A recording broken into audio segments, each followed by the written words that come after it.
especially if you use a fast rule set that doesn't require grid-focused combat. And that's the kind of game I like to run. Because I get bored if we focus on just the grid and moving miniatures around the board. It turns into a board game for me. Hi, this is David with 3 Orcs. I'm going to review using a VTT platform to be used at the table for my local group. As I mentioned many times before, I like to run my game with theater of the mind. But I also like miniatures. I like painting miniatures and showing them, and I do put them at the table on a battle map. I also use a lot of visual aids to hand out to the group, and I also use a monitor to put the artwork up and maps behind me while I'm running the game. So that way the players can reference that as a visual aid in the game, but not actually play on it like a board game. Now, when it comes to miniatures on the table, I do let the players play with them and move them about, but the requirement is they have to describe their actions before they move a miniature, and I don't actually run the game from the miniature's point of view. It's like after the fact. That way, it'll clear up any misunderstandings of what's going on in the game. Because sometimes some combats get a little bit complicated and people lose track of what's going on. So I do use that as a reference. But you can't touch the miniature or roll the dice unless you describe first what you're doing from round to round. But what I also like to do is I like to show an image of the room, of the map, up on the monitor behind me or a projector. So that way they can see the nice graphics, the nice layout. I create a lot of high quality maps using WonderDraft and Dungeon Draft. And the module I'm running right now, which is Hole in the Oak, is no exception. The map that comes with this module, it's nice for what it is. It's easy to reference. It's keyed. And I'm able to look at this quickly to find out what's going on. But as a VTT map, it's okay. It gives you that vibe of old school.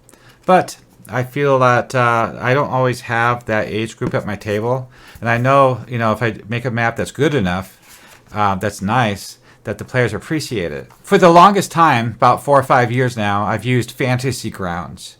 The reason I started off with Fantasy Grounds because that's bar none the best VTT platform out there that has all the bells and whistles. And I used to run games online on Fantasy Grounds. I ran about 4 campaigns. But it got to the point where I didn't really care to run it online with a bunch of strangers.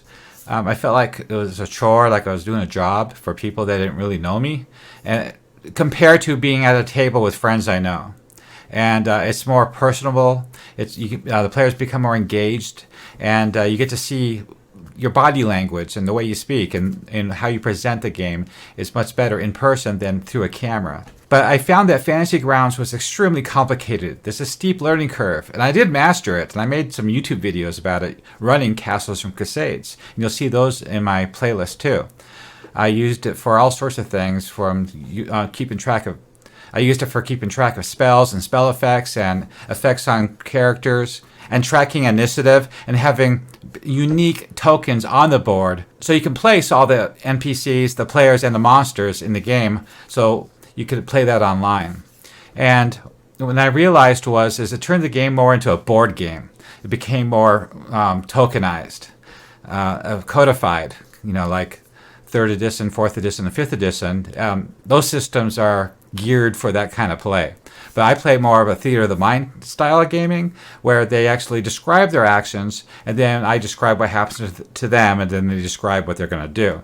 So it's more of a role-playing in first person. And so the tokens aren't as important, especially if you use a fast rule set that doesn't require grid-focused combat. And that's the kind of game I like to run. Because I get bored if we focus on just the grid and moving miniatures around the board. It turns into a board game for me.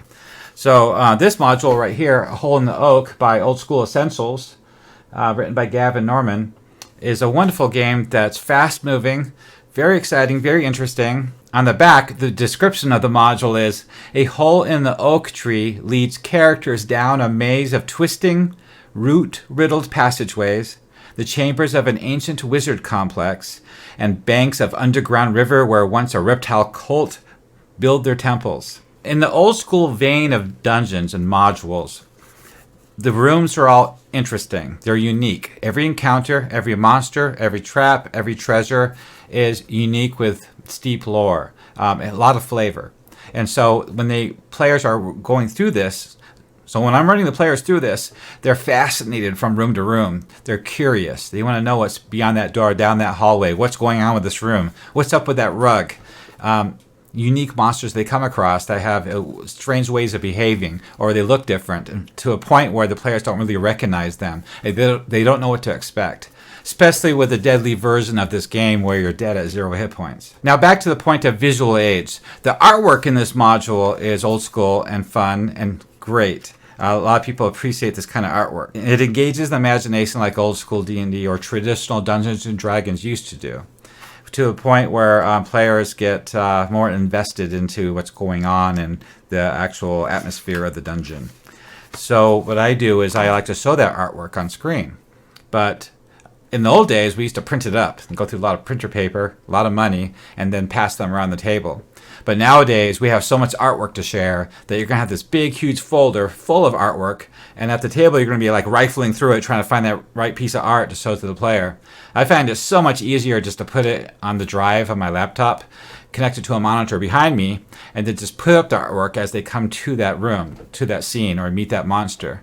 That way the players, without interrupting the game, can see behind me over my shoulder. So the players can look over my shoulder and see the artwork that I provide without slowing the game down. Pace and timing is one of the most important factors of running a good Dungeons & Dragons session, a game. And if you can find a way to minimize any kind of downtime, even brief looking up spells, handing out artwork, or looking up rulings, it speeds the game along and it keeps more players engaged and excited about the game, especially if you have players at your table that have trouble with staying focused. So that's why my games are so much fun, because I make sure that my pace and timing is right on par, so where nobody's sitting around waiting for a half hour to do something. Back to the idea of using a VTT platform as a visual aid at my table. Now, as I said before, I was using Fantasy Grounds, but it offers way too many features to be of any use at the table. I don't need all that stuff. I don't need to keep track of initiative or hit points or spells or spell effects or anything like that. All I care about is the map. And I don't care about having different tokens for all the monsters and all the players on the map, because we're just using it as a visual aid. We don't need to exactly represent the battle.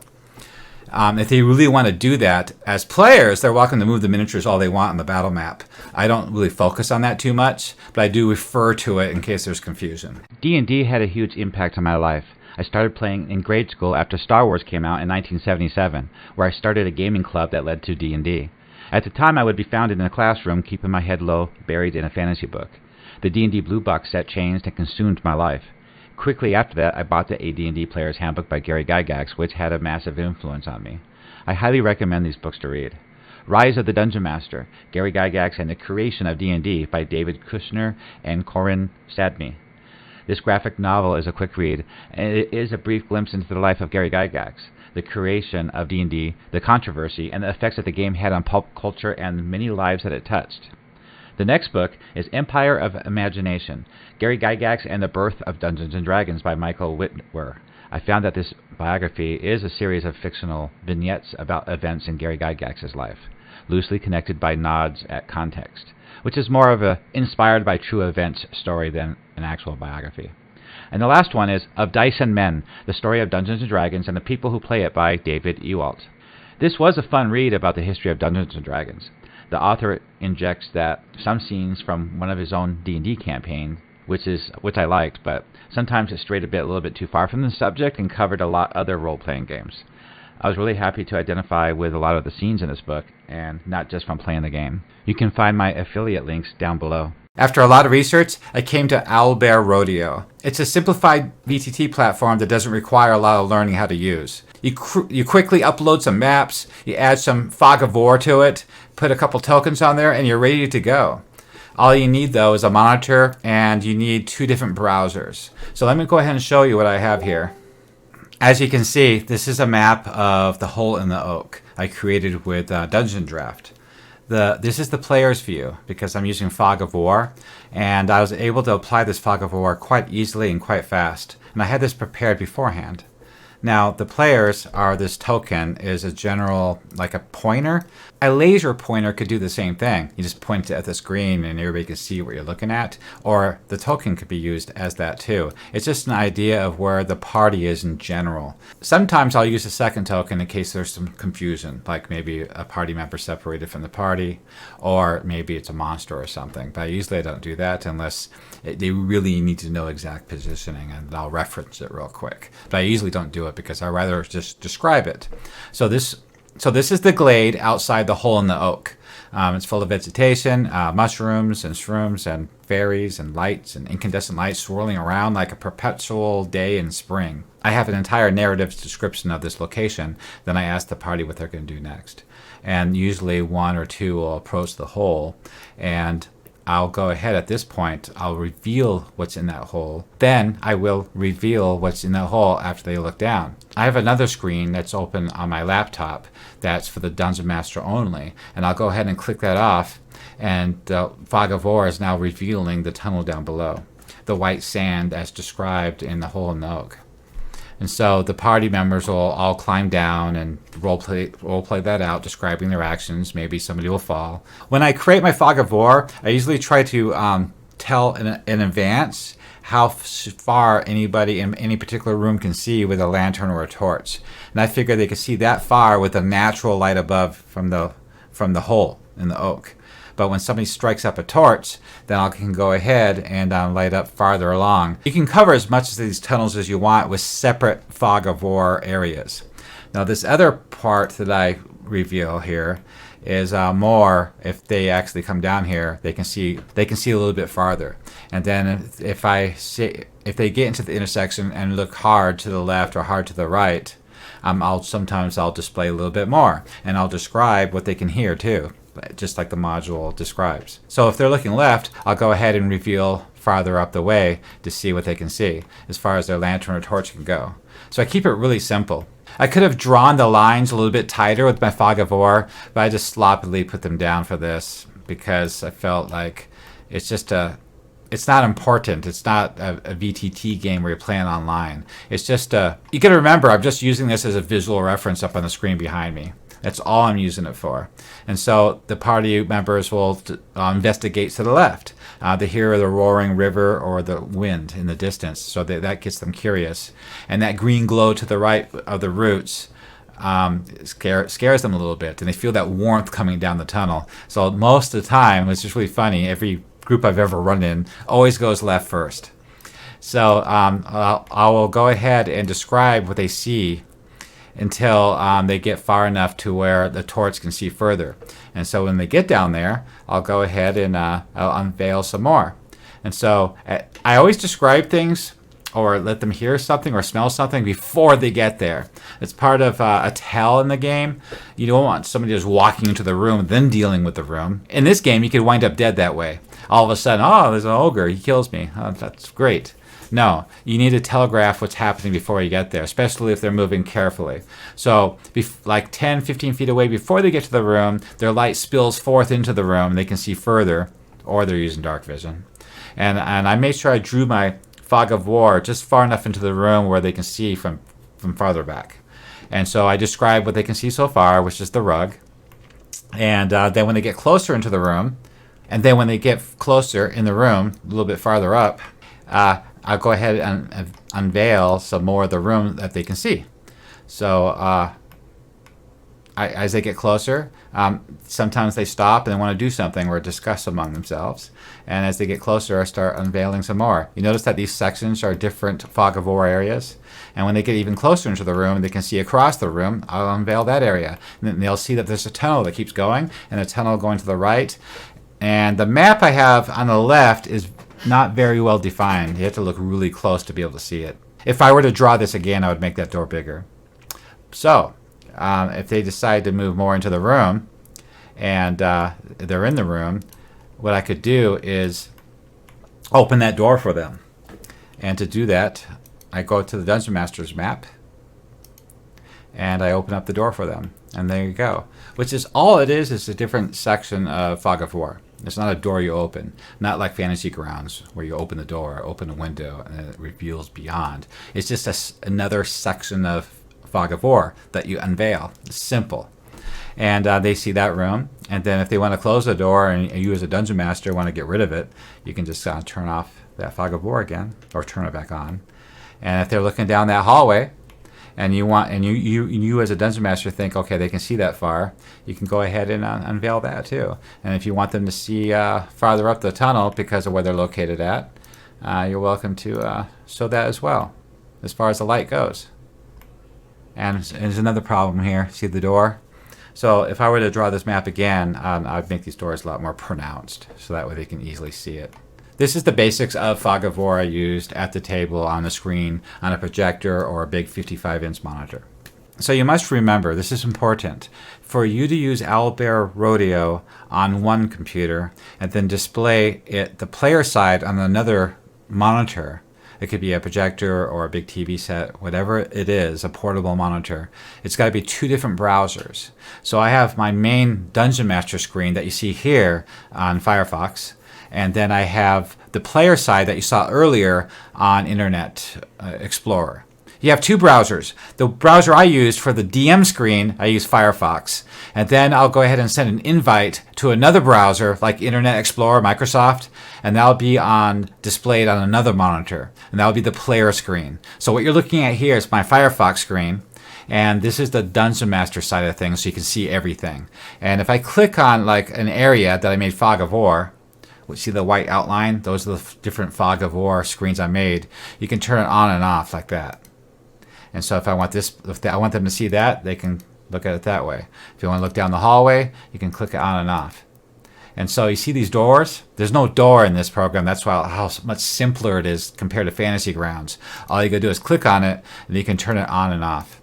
So when you're mapping this out, you got to think in advance. If the party is in this room and they have a lantern out, how far down these hallways can they see? That's usually how big I make the Fog of Wars. I make them sectional, so that way I can quickly, easily, roughly show them how far they can see into the next room or down the hallway, which is good enough for a visual aid. It doesn't have to be exact because you're role-playing at a table. You're not running this game online. This VTT app is fully capable of more bells and whistles for running it online. I do not use it for that. It has built-in initiative, dice, everything like that. Tons of tokens for monsters and NPCs. It's got a lot going for it, but I don't need it for any of that. That's why I'm not using Fantasy Grounds anymore. This is good enough for my use case, and I love it. So I just use it as a visual aid. I don't refer to it while I'm role-playing that specifically. I just put it up behind me so they can use it as a reference. Get them in their heads, in their space of where they're at in the dungeon or in the room or the hallway. But I'll still describe the room in detail narratively, and they will still describe their actions in the room. So they're not just going to say, I move my miniature from this side of the room, and then they move it to that side of the room at that door. You don't play that way. What they'll do is they'll describe their action. They'll say, I'll hug the right wall. I'll caress the wall with my fingers on the right, and I examine the floor, the flagstones as I walk around the wall slowly, carefully, crouched low, and I'm listening. And I'm keeping my eye along the floor to see if there's any loose flagstones. And as I make my way to the corner, before I go around the corner, I peek around it and look down that way to see if there's any movement or activity, or do I hear anything. They describe their actions, what's in their hand. They have a sword in one hand and a torch in the other. The way they're walking, the way they're looking around. They describe their action. They don't just move their miniature. And so I realize a lot of dungeon masters out there that see me doing this, using this tool, that I could be playing that way like most people do online, like a board game. No, I do not play that way. I just use this as a visual reference, and I do not reference it that often at the table. I just put it up behind me, and I move it when I need to, and that's it. So I hope that answers a lot of your questions, how I run my game, and how useful I find using a VTT tool at my game. Now, as you can see on my screen, Owlbear Rodeo isn't the only thing I use as a visual aid for the players. I also use a map that displays media, like artwork. usually the artwork from the module. I usually put both images up at the same time on the screen. So on the left will be my VTT map, and then on my right will be the photo display app that I'm sharing artwork from the module or any artwork that I have. So I'll just put it up there and leave it up there as we're role playing. So when they move from room to room, I can show them another piece of art. This image is not from the module, but it is artwork from Dolmenwood. I just used as an example what I do when I share the artwork with the players. So I find that very useful versus printing all these up and then handing them out at the table. That can get quite expensive. And it takes a long time to find those printouts and hand them out to the players anyway. Another thing you need to consider when you do hand out player visual aids, sometimes you don't get that stuff back. So when you're playing from group to group or session to session, now you're looking for artwork you don't even have. And that's the worst. I run many groups in person in my home, at different people's houses, at a school system, and I also run them at conventions. And nothing worse than trying to find something that you had printed up and you don't have it. So this is much easier just to show it up on the screen behind me. And I bring my portable monitor around with me everywhere I go. I wanted this video to be short and sweet. I just wanted to show you an example of what I do at the table when it comes to sharing visual aids. Even though I do use a VTT app, I use software, a laptop, another monitor, a battle board. I use miniatures that I paint, but they don't focus the game on that. They're just aiding the game, almost like an afterthought. It's not something I focus on in the game. I use this stuff to help clarify anything at the table that the players might be confused about. Also, as a side thing, some of the players have trouble focusing and concentrating, and something to look at helps a lot until I get back to them and engage them again. So what do you think of all the stuff that I'm using at my table? Do you think it's a waste of time? Are you using this at your table? If you want to see more videos like this, please sign up at my Patreon. On my Patreon, I write articles and I create maps that I share with all my patron members. Some of it I offer for free. You can go there and download it all you want and use it for your game. But other articles I write, you have to be a subscriber to Patreon to be able to get that. Did you enjoy video? Consider tossing support on my Patreon. It's best way to support orcs. If you would like to see more content, subscribe and post comments below. It better not be bad. If you want to support and encourage me further to create more articles and more artwork for the world of Greyhawk or Dolmenwood, or maybe another campaign world that you're interested in, please post that down below and let me know what you'd like to see. Or come over to my Patreon and you can tell me there as well. So this ends my video. I hope you find value in everything I presented you. May your fantastical campaigns and adventures be fun and fruitful for your players and yourself.